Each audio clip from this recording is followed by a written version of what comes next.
एक interesting incident हुआ। तो मतलब एटलीस्ट वाइफ ने बड़ा मतलब इस बात का माना कि यार ये कैसे तुम्हें कैसे पता रहता है सारी बात का, तो मैं थोड़ा सा आपसे शेयर करता हूँ।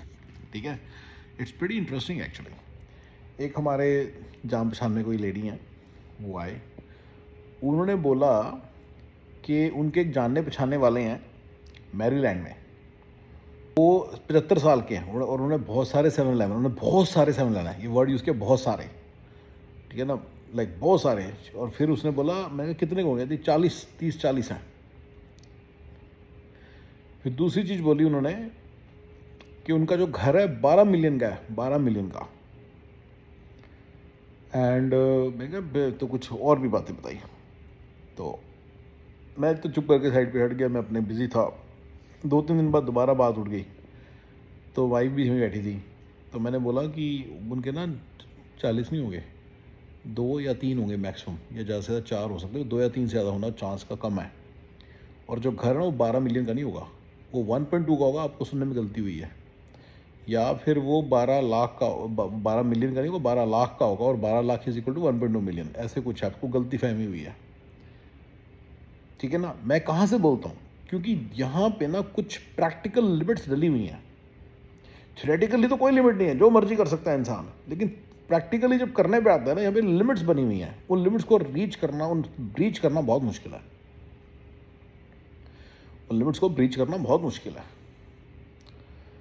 ठीक है ना, अब अगर 12 मिलियन का घर हो, उसके ऊपर पता है प्रॉपर्टी टैक्स कितना जाएगा? गैस करो, $350,000। ये बहुत ज़्यादा होता है। टैक्स कटने के बाद ये पैसे बहुत ज़्यादा हैं।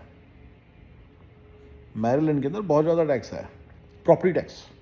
आपका इनकम टैक्स कटने के बाद जो पैसा बचेगा उससे ये बहुत ज़्यादा पैसा है। तो आपको 700 की कॉस्ट पड़ेगी इसकी अप्रॉक्सीमेटली, ये मैं कहना चाह रहा हूँ। आपकी जो क्रॉसिंग है उसमें 700 के, इतनी कितनी इनकम है। फिर उसका खर्चा, $12 मिलियन के घर का खर्चा भी होता है सारा रन कर। मैं तो उसको गिनता हूँ कि 2-3% आपका जुड़ जाएगा हर साल, मतलब ठीक है ना, 2-3% हम अपने घर का भी गिन लेते हैं, 2% लगा लो कि इतना जाएगा।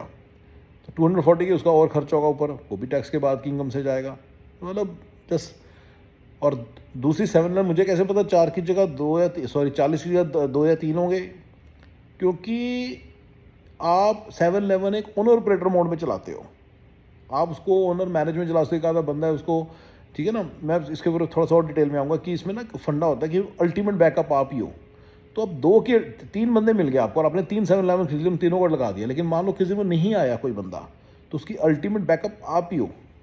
तो 2 या 3 से ज़्यादा नहीं आप सस्टेन कर सकते। Even in this mode when you find a good guy to work, जिस दिन वो नहीं आया उस दिन आपको ही जाना पड़ेगा। 7-Eleven कभी नोट किया, बंद नहीं हो सकता। ये स्टोर्स इसके इसके मान लो सैटरडे संडे रात को बंद होता है, 10 बजे होता है, गलत बात होगी ना। अब 10 बजे पहले, डेली 10 बजे बंद होता है, तो 10 बजे से पहले बंद नहीं हो सकता। अगर 9 बजे आपके जो एम्प्लॉय को कुछ प्रॉब्लम आ गई है, या उस दिन उसको कुछ प्रॉब्लम आ गई, तो आपको जाना पड़ेगा। That's you are the backup. मान लो बैकअप के तौर पे भी आपका उसको तरीका है, लेकिन अगर वो बंदा भी बिजी हुआ, कुछ नहीं आ पाया, तो फिर आपको जाना ही पड़ेगा। तो अल्टीमेट बैकअप आप ही हो। 2 या 3 से नहीं चला सकते। इससे आराम से 2 या 3 हो तो आराम से $30-40 बन जाते हैं। हस्बैंड और वाइफ दोनों मिलके बड़े आराम से 30-40 तक कमा सकते हैं। खुद काम कर ले तो 30-40, मैंने बता दी, 24-25 कमा लेंगे। 3 हो गए तो 3 या 4 हो गए तो हस्बैंड वाइफ मिलके चलाते होंगे। अच्छा, उस बंदे की वाइफ भी थी, दोनों हस्बैंड वाइफ मिलके चलाते थे। ठीक है ना, तो हो गया ना। फिर पर पर्सन 2 लगा लो बस।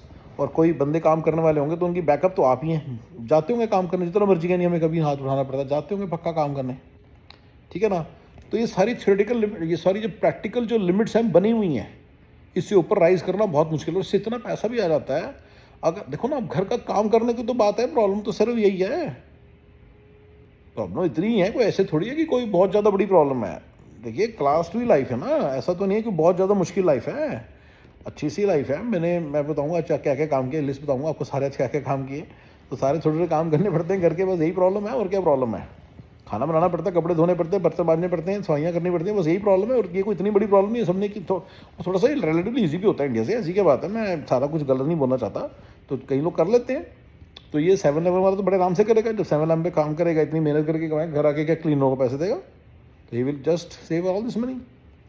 तो ठीक है ना, तो ये कोई इतना बुरा नहीं है, तो they will live a very good happy life, आराम से पैसे गिनते, ठीक है ना।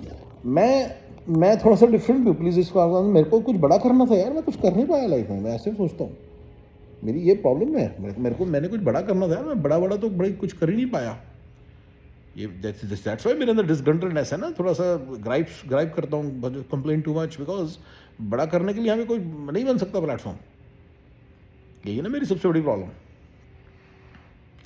आप इंडिया में निकलते हो, आप इंडिया से अच्छे कॉलेज से पढ़ के निकलते हो, अमेरिका पहुंचते हो, सोच के निकलते हो कि मैं पता नहीं क्या कर लूँगा, लेकिन यहाँ पे आके पता चलता है जो 8वीं फेल पहुंची है, अच्छा बाय द वे उस बंदे की वाइफ 8वीं फेल है, 8वीं पास है, 8वीं पास जो यहाँ पे आई है वो भी थ्राइव कर रही है, वो भी 7-11 चला रही है, और 7-11 चलाने से उसके 50-60 हज़ार बन गया। तो फिर आप क्या हो, आपने क्या किया, आप क्या IT से आईडम से पढ़ के या आप कहीं और से अच्छे कॉलेज से पढ़ के आपने क्या कमा लिया फिर।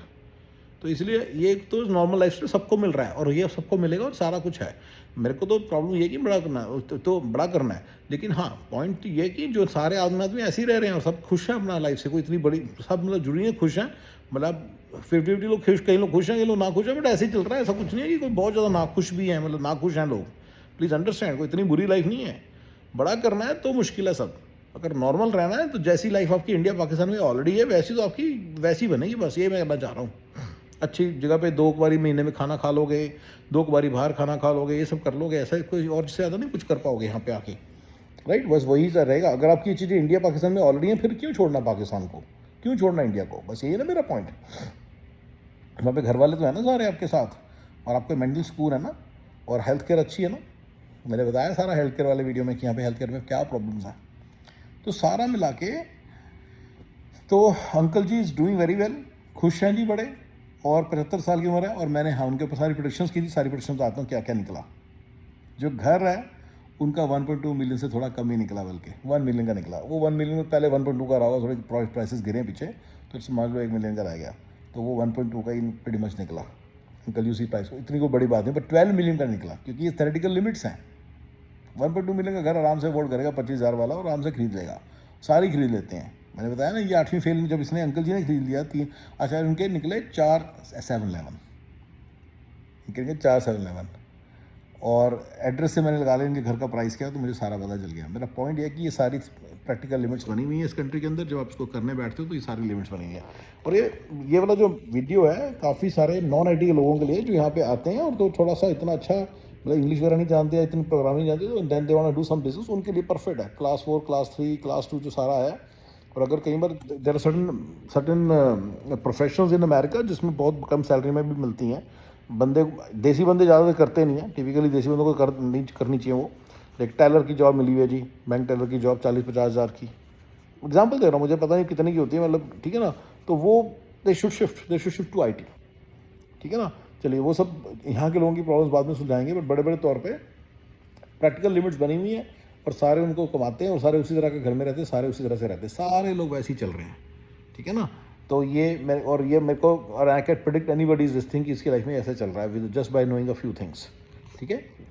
और जी I hope you found it interesting how it's easy to predict someone's life, ठीक है ना। ओके जी, बाय।